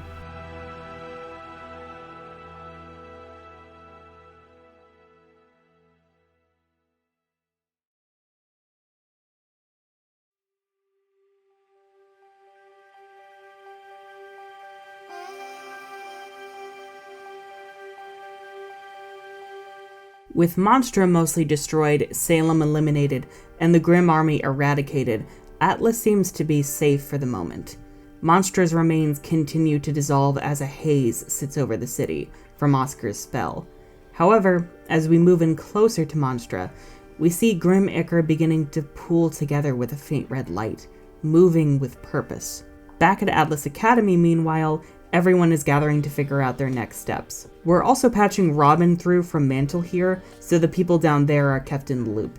Thankfully, with no Grim Hordes to worry about for now, and Tyrion in custody, it does mean they should be safe for the time being. However, as Ozpin asserts, they only have a day at most before Salem starts to reform. On top of that, Penny is still out of commission, meaning that even though they now have both the staff and the lamp in their possession, there's no way to safely seal them back in the Winter Vault, and there's a chance the vault will soon fade without the staff's presence. As they recap the situation, we see Pietro going over his systems in his lab, while Penny stands unconscious at her charging station, with Maria and Ciel sitting around her, while Emerald and Neo sit with Mercury in the infirmary while Mercury recovers from Tyrion's venom. With Salem being on the offensive from here, Ozpin says their best bet for now is to evacuate as quickly as they can to another kingdom to regroup. Ironwood argues he's not so sure, as Salem will simply follow them wherever they go, and no amount of time will be able to prepare them for an even larger army of Grimm. Most of the people present are on Oz's side, as it's the best they can manage at the moment. The only question is how they're going to get thousands of refugees to another kingdom when the entire Atlas air fleet and all the SDC freighters have been destroyed. It's clear everyone is still shaken, so they decide to take a break for a couple hours to recharge and brainstorm before they reconvene. As the kids leave, Ironwood takes a moment to try and talk to Ozpin, only for Oz to interrupt him, asking if he'd like to talk to Oscar. Before Ironwood can answer, Ozpin says, "Wait, no, you can't." Though Oscar's soul is still present within their shared mindscape, he's seemingly gone dormant from the spell, and it's not clear when he'll awaken, or even if, or whether he'll slowly merge with Ozpin's soul until he's lost forever. But through that, Ozpin felt all of Oscar's pain and fear as Ironwood talked past Oscar, simply using him to vent his anxieties, all the while just wishing he was talking to Ozpin instead. Not to mention Oscar's fear, trying to reach out to Ironwood and believing in the best in him, only to be shot and left to fall to his near death below. Glinda, Crow, and the other adults are clearly horrified at the details, while Ironwood is speechless. Ozpin admits he'd commended Oscar's faith in Ironwood, but after all he's seen, Ozpin himself will never respect Ironwood again. He'll work with him for the greater good, but he's exhausted by the betrayals he's suffered, and everyone goes silent because holy shit. Over in the cafeteria, Weiss finds her remaining family and Klein seated at one of the tables, trying to get a decent meal after all this chaos. Thankfully, Winter seems to be fine aside from a few scrapes and bruises. They make some small talk, though when an old story about one of their vacations is brought up, Weiss stops as she mentions her father, looking at Winter. Winter says she knows what happened. Willow had told her about what happened at the manor. No one is sure of what to say. Whitley starts breathing heavily and Willow holds his hand to help calm him down. Weiss gets teary-eyed while Winter stares at the table, emotionlessly. Weiss asks Winter how she feels and Winter says she's not sure. She'd never been fond of Jacques, but she also would never wish harm upon him. And now she's thinking about how she'd never really gotten the chance to explain why she preferred being in the military to being Jacques' successor. She just always ignored him while she did her own thing. Weiss relates on how she's not sure how to feel. She was hoping to never see Jacques again after all this was over, but there's a difference between making that choice versus having it chosen for you. Weiss tears up but fights back, saying she doesn't want to cry over this, and she refuses to forgive Jacques for all he's done, even in death. Klein hugs her, saying we don't get to pick and choose how we feel. We're allowed to sit with however we feel, however many emotions batter us simultaneously. And it doesn't mean we have to forgive someone who hurt us or say that they were a saint. And so Weiss lets herself cry into Klein's shoulder. In the dorms, meanwhile, Blake finds Yang sitting alone, staring out the window pensively. Blake asks how Ruby is doing. Yang says that Ruby wanted to be alone for a while. Now Yang feels powerless to help her sister, and she herself isn't really sure what to make of any of what's happened. Neither does Blake, but she says it can help to talk about it as she sits next to Yang. She apologizes for hurting Yang so much when she left and letting so many things go unsaid. But now Blake says she loves Yang too, and she wants them to work through everything that they've been through, if Yang is up to it. Yang says she is, and after a brief kiss, says they should go find the others and make sure they're okay, and Blake agrees. Out in the hall, they run into Jean, who says Ren and Nora are busy elsewhere. We see that they're over in the training hall, where Ren apologizes for pushing Nora away, while Nora just remains silent. Finally, Nora says she does forgive Ren. She understands why he did what he did, but he's also proven he doesn't trust her the way she's trusted him since they met. And moreover, she's realized how much she's always relied on him to figure out what to do next. And only now, through recent events, has she realized she's in fact capable of handling herself. So while she does admit she's been in love with Ren forever, she can't let herself settle for someone who's treated her this way.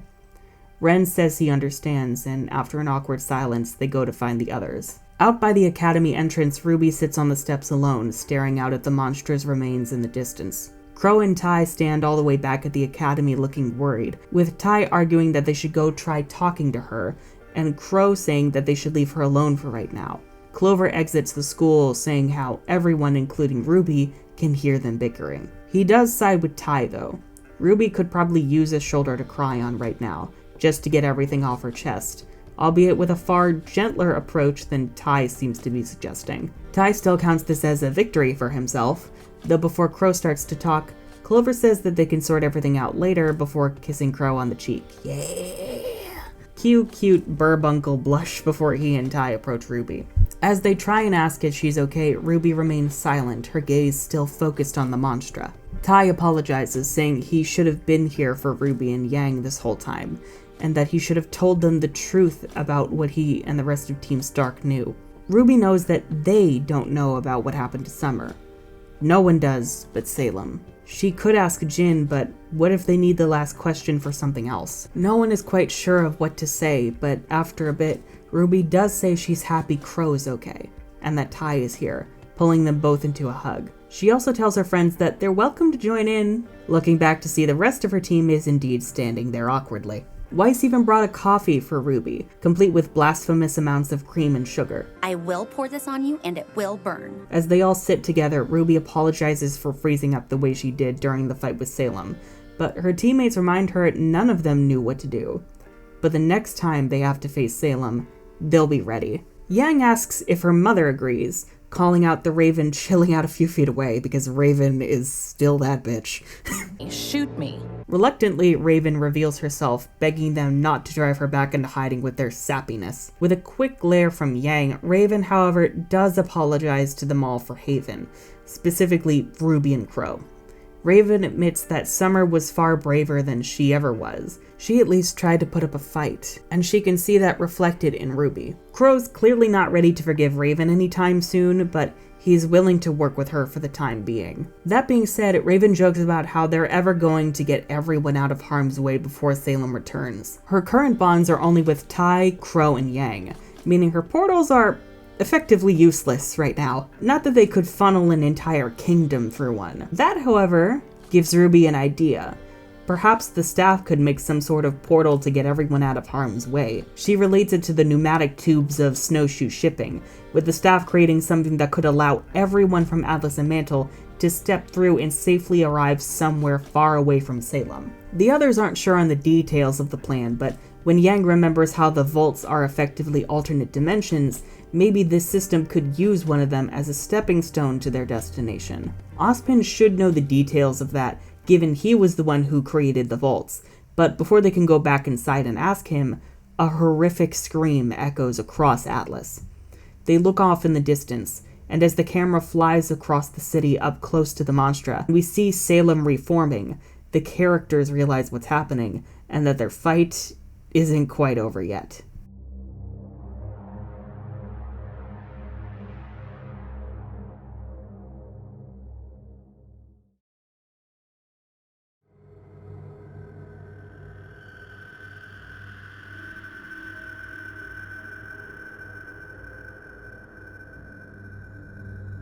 We begin right where we left off, with Salem regenerating in the Monstra's remains.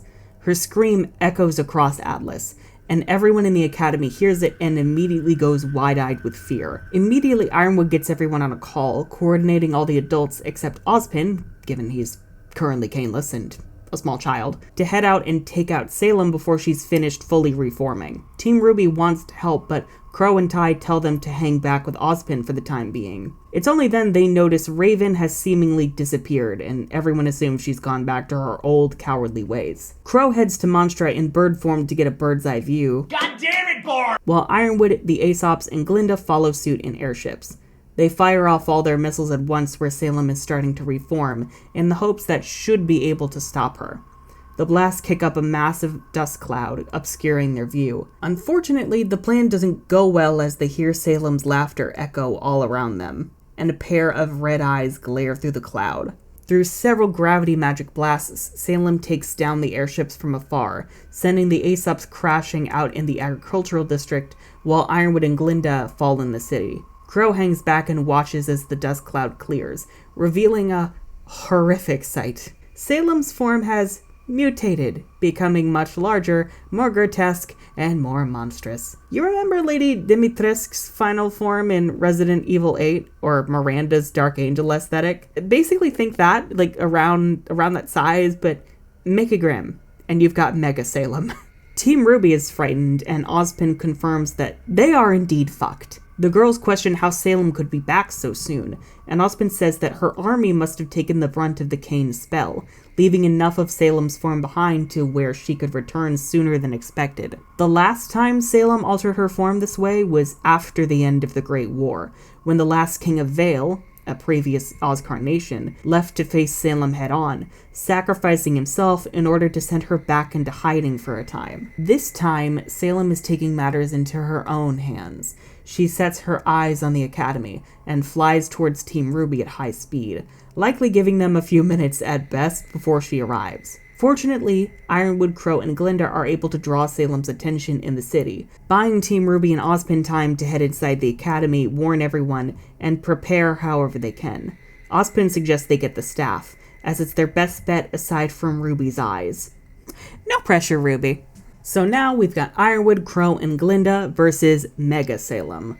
Thankfully, the Aesops join in. Marrow uses Stay on Salem, but as the others attack her while she's frozen, the limbs severed from her body continue moving on their own. Now out of Marrow's line of sight. As Marrow freaks out, Salem's main body is again able to move. Before Marrow can freeze her again, Salem directly attacks Marrow to break his aura, then hurls a fireball at his eyes.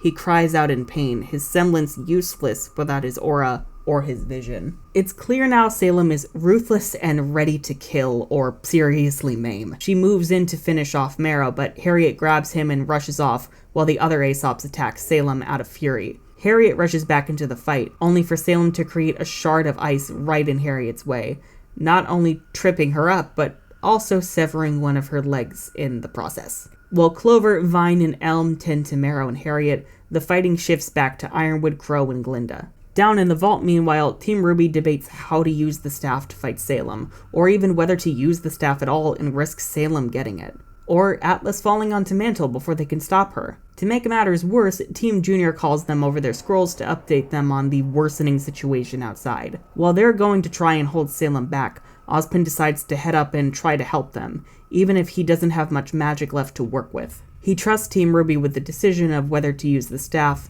which clearly weighs heavily on all of them, understandably. Back in the city, Ironwood, Crow, and Glinda are putting up a decent fight, but the latter two are knocked out, leaving Ironwood as the last one standing. Salem reminds James that this could have been avoided if he'd simply complied.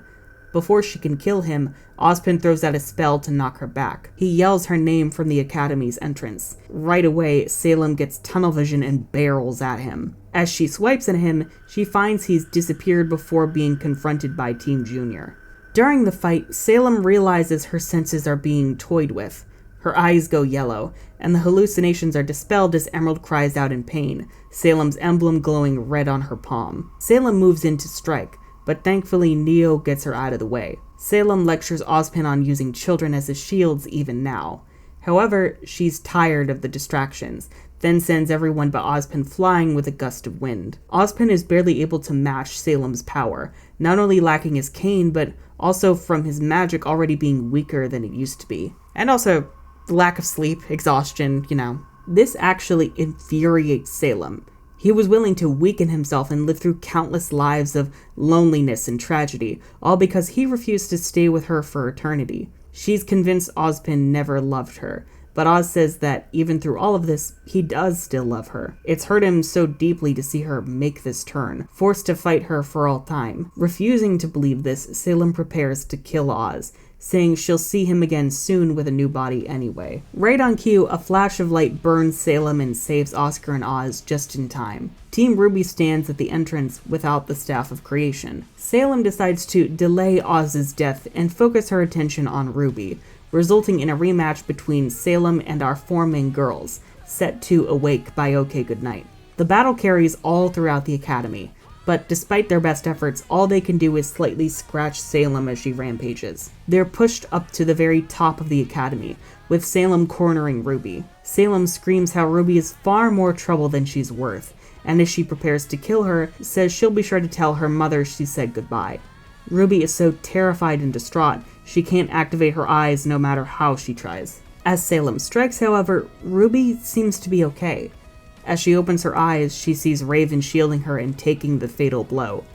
Everyone watches in awe as Raven freezes Salem with her maiden magic, even as she bleeds heavily from her wound. RWBY asks Raven why she'd do this, to which Raven responds it's something she should have done for Summer all those years ago. She makes one last apology, then meets Yang's gaze as the aura flame dies out of her eyes. She closes them, then falls from the tower. As this happens, we transition to a white void, where Yang finds herself alone with her mother. Before Yang can speak, Raven asks for the floor, then explains how she never wanted to be a mother. However, she knew how badly Tai wanted a child, and decided Yang would be better off with Tai as her father while she returned to the Bronwyn tribe. It just also gave her a convenient excuse to leave Ozpin's war against Salem behind. Raven isn't sorry for leaving because she truly believes Yang needed all of this to become the person she is now, far stronger than she believed she ever was. Raven does apologize though for her cowardice at Haven. Yang doesn't say anything, but Raven says she's proud of her, and that Summer would be proud too. As her spirit fades, she leaves Yang with a parting gift, then tells her to kick Salem's ass. Yang quietly says, "Goodbye, Mom," and as we return to reality, she opens her eyes to reveal golden aura flames.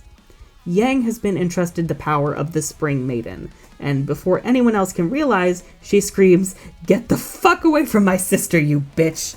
Then blasts Salem clean off Atlas Academy with a blast of fire before catching RWBY. We are allowed one bitch, and we are allowed one fuck. We gotta put it to good use. With the Maiden power, Yang's semblance becomes even stronger, resulting in more powerful flames, as well as using those flames to fly like Cinder. Although a bit recklessly, because, she's gotta get that shit figured out. Now they have a fighting chance against Salem. Addled Eyes by OK Goodnight begins to play, and Team RWBY attacks Salem again in full force, with RWBY finishing the job by composing herself and tapping into her silver-eyed powers. You know all that fan art where RWBY summons Crescent Rose, but it's made of light? Imagine that as when a silver-eyed warrior is in full control of their light, with RWBY slicing Salem apart, and Yang sending the remains flying out into the sea beyond Solitas. A few moments pass as everyone regroups at the Academy entrance, trying to calm down from what they've just witnessed.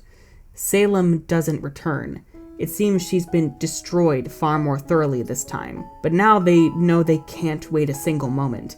They need to leave Atlas so they can prepare for the next battle. And RWBY thinks she knows how. Of course, Friends isn't exactly the right song to play here because Penny wasn't really the main focus of the finale. I was thinking more Rapture by OK Goodnight. I feel like the lyrics really suit the conclusion we've got going on here. We move on to the post-credit scene, cutting to the dark depths of the Grim River in the ruins of Mantle. Cinder floats within, barely conscious as she hears voices from her past, telling her how worthless she is and how she'll always be weak. As the voices grow louder and Cinder grows more visibly agitated, a sea Feilong appears through the murky ichor. It glares at Cinder, but as it lunges, Cinder's grim arm instinctively grabs it by the throat. She cries out as her maiden magic burns it through the ichor. As she attacks, the rest of her body seems to turn dark, the grim arm expanding its reach. Moments later, Cinder emerges from the river covered in ichor. She breathes heavily, her voice warped, and we see how her body has further mutated into a sick human grim abomination. More grim begin to surround her. Before any of them can lunge, she yells out, revealing a grimified left eye and a single wing similar to which Salem grew. For some Sephiroth vibes as well. The Grim back off, and Cinder takes note of this. To test her theory, she instructs all of the Grim to attack one of their own, and they do so gladly, viciously tearing the thing apart. Cinder then looks to Atlas, seemingly free of Salem's Grim horde, and says that perhaps fate has awarded her yet another chance to prove herself.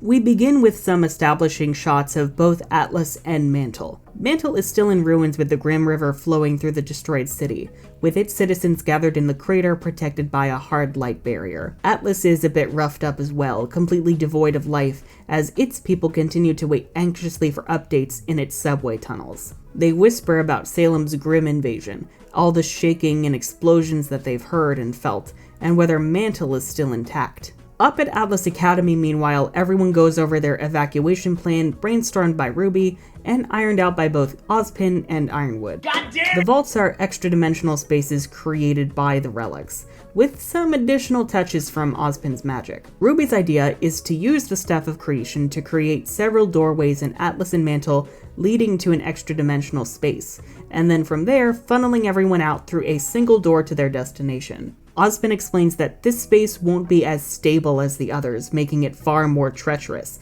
but it's their best bet to get everyone out of harm's way before Salem returns. They've decided on Shade Academy and Vacuo given it's Salem's next target.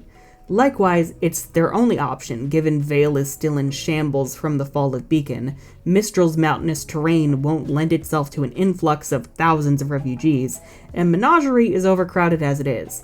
Not to mention they would not take too kindly to Elysians of all people being foisted upon them. Despite Atlas and Vacuo's less than stellar history due to, Atlas ruining Vacuo's environment to steal their resources cause colonialism, it's the only real option that they have at the moment, and they're hoping they'll be able to prepare for whenever Salem strikes next. They put their plan into action, having Ambrosius craft the crossroads and heading inside. Just as a quick note, I've never been a fan of the weird gold and cyan aesthetic of the relics.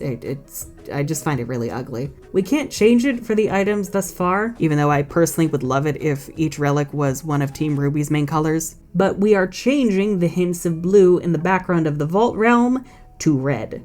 Team RWBY colors for life. In any case, Ozpin, Ty, Crow, Ironwood, Glinda, Pietro, Maria, and Ciel, oh my god, are escorting the unconscious Penny to Vacuo ahead of time to ensure her safety, along with the injured Marrow and Harriet, and the Lamp of Knowledge. The remaining Aesops, meanwhile, escort the imprisoned Tyrion not far behind, hoping to question him about Salem. Teams RWBY and Junior hang back, as they're going to be broadcasting the evacuation procedure to all of Atlas and Mantle, and ensuring everyone gets from point A to point B safely, with RWBY holding onto the Staff of Creation so that she can close the crossroads once everyone is safely through. This also means they're working on a clock, though, because, the second they start this, Atlas is slowly falling. RWBY's still worried about everything, especially the fact that Oscar is still not back yet and may never be.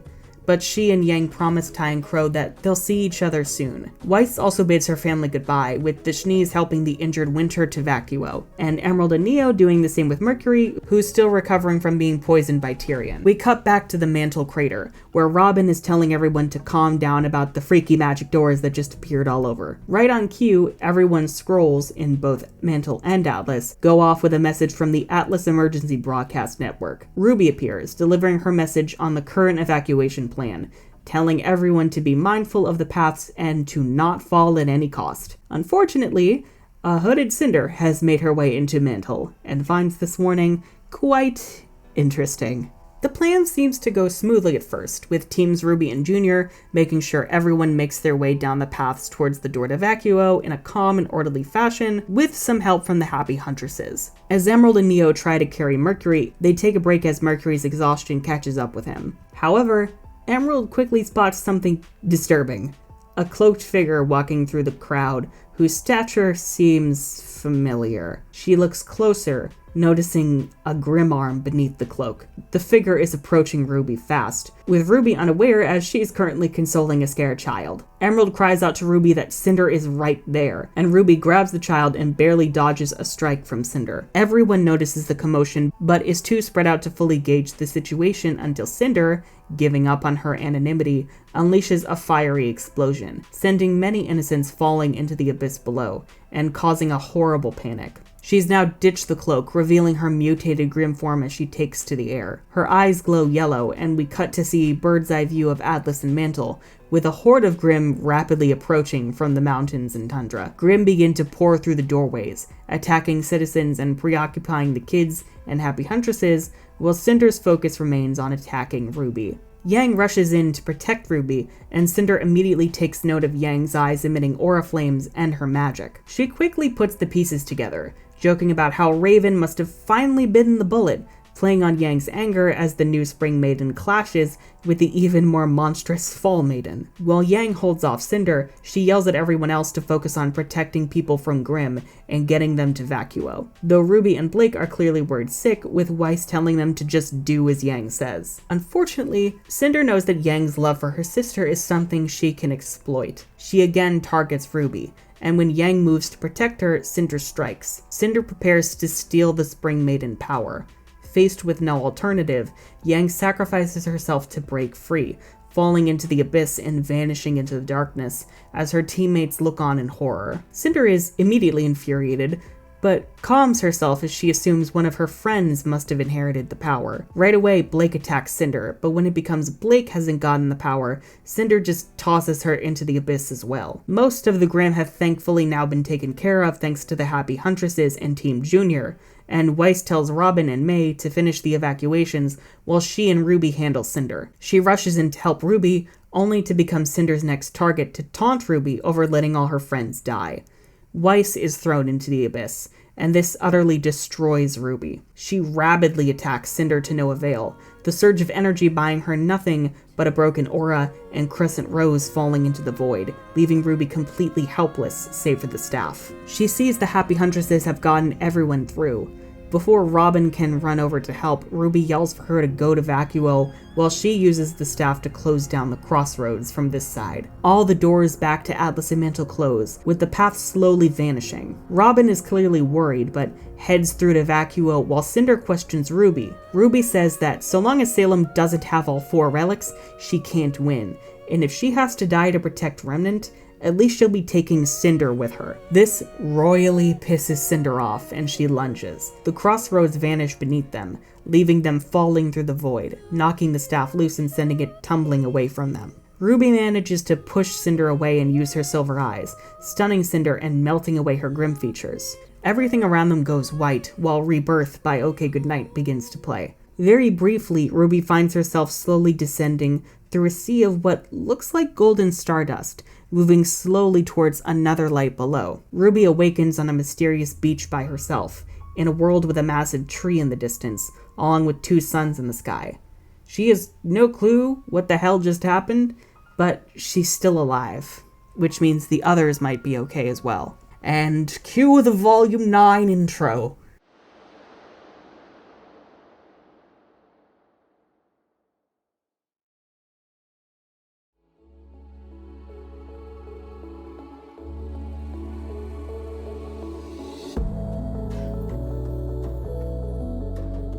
So, that was a lot, and my voice is killing me. My voice hurts. As you've probably noticed, I went ahead and changed events around so Salem became Volume 8's final boss, while the whole Crossroads to Vacuo plot became the Volume 9 premiere. The reason being, well, Volume 8 is supposed to be about Salem laying siege to one of the 4 kingdoms and finally posing a direct threat to our heroes. Why would you not have her face off with the main characters and instead replace her with one of the most loathed characters in your roster? Not to mention, no one bought for a second they were killing Team RWBY off. As such, having them die by falling into the abyss of despair at the end of a volume feels like an unnecessary cliffhanger that's more frustrating than anything else. Instead, having this be the lead-in to Volume 9's story, I feel, makes for a better introduction to whatever the hell 9 is about. We don't have to buy for months and months that, oh, is Team RWBY dead? Like, no, they're not. I also changed who fell and when based on importance. The main show has always struggled making Team RWBY come across as the actual protagonists, and given this scenario of separating the girls from everyone else, it makes sense to cut extraneous characters. As such, Team RWBY are the only heroes to fall, allowing for more time for them to grow as characters and wrap up their stories from Volume 8. I feel it also served as a natural time for Ruby's semblance to evolve as her character grows, given the rest of her teammates' semblances either evolved or grew stronger already in Volume 8. Hey, maybe Yang's semblance could even evolve in Volume 9 in addition to her maiden stuff. Or Volume 9 could show her being like, I don't know how the main magic works, and my anger problems are only making it worse. Along with that, a lot of Cinder's story from the original Volume 8 was cut because, well, it isn't supposed to be her volume, it's Salem's volume. The goal for this Volume 9 would then be for Cinder to be in a weakened state, akin to how she was in Volume 4, while trapped on the island with Team RWBY. During the journey, we would learn about Cinder's backstory, and then Cinder would likely steal half the Spring Maiden power from Yang, steal the Staff of Creation to secure true victory, and then escape back to Remnant, leaving Team RWBY to escape a bit later on in Volume 9's finale. It would also mean more time for Cinder to interact with Team RWBY directly, with no distractions. Woo! I really wanted the lamp to be involved in Volume 9's events as well, but it just doesn't make sense for the adults to not take the lamp with them ahead of time, given Team RWBY doesn't actively need it during the evacuation like they would actively need the staff. As such, the lamp is currently safe at Shade Academy. For now, at least. And then in Volume 10, we could probably show everyone else's perspective during the Volume 9 premiere as they reached Vacuo, then inexplicably saw the Crossroads close behind them in a fit of chaos. And Team RWBY has apparently died? Would there be a little time skip? No idea, but who knows if the writers have even figured that shit out yet. So, yeah. I hope you enjoyed this video, and if you would like to see more content like this from me, then be sure to subscribe and ring that bell for notifications because YouTube hates creators. And if you are willing and able, please also consider pledging your support for myself and the channel over on Patreon, and check out my debut urban fantasy novel, Disinherbus from the Ashes, down in the description. I'm the Unicorn of War, and I'm tired. Something shit show. I don't know. I need a nap, and I need to finish laundry.